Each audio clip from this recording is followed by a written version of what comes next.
আমার প্রিয় মানুষকে আমি বলছি, এই ছেলেটা বিয়ের জন্য আমাকে দেখতে এসেছিল, দেখো তো এই ছেলেটা দেখতে কেমন। পাগল দাদা তুমি কাকে ভোটটা দিলে? वो अलग ही लेवल का बंदा था। দেখতে কেমন পাগলটাকে আমি বলছি, আমাদের ফ্যামিলিতে এই ছেলেটাকে অনেক এদিকে প্রতিমার বাপ্পাদের নটিং শেষ না হতে হতে আরেকটা চলে আসছে এবার। তো চলো প্রতিমার মতো একা একটু গান দিয়ে দিই।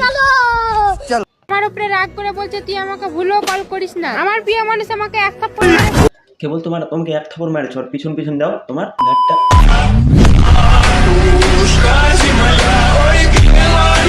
নমস্কার বন্ধুগণ বান্ধবীরা, কি সব ভালো তো?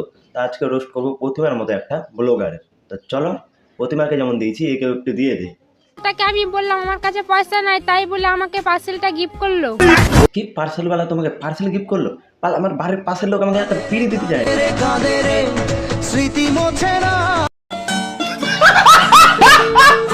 দেখো তাহলে বুঝতে পারে পার্সেল বেলার সাথে আমার কি কি হয়েছে। আজকে আমি পার্সেল বেলা দাদার সাথে অনেক ঝামেলা করেছি। ওটাই তোমার আমি ভাবি যে পার্সেলওয়ালা তোমাকে পার্সেলটা ফ্রি কেন দিল, কারণ তোমার কাছ থেকেও তো কিছু নিয়েছে। समझने वाले को इशारा कॉपी। তা আজকের মতো হচ্ছে বাই বাই। ভিডিওটা ভালো লাগলে লাইক কমেন্ট শেয়ার অবশ্যই করে দিও।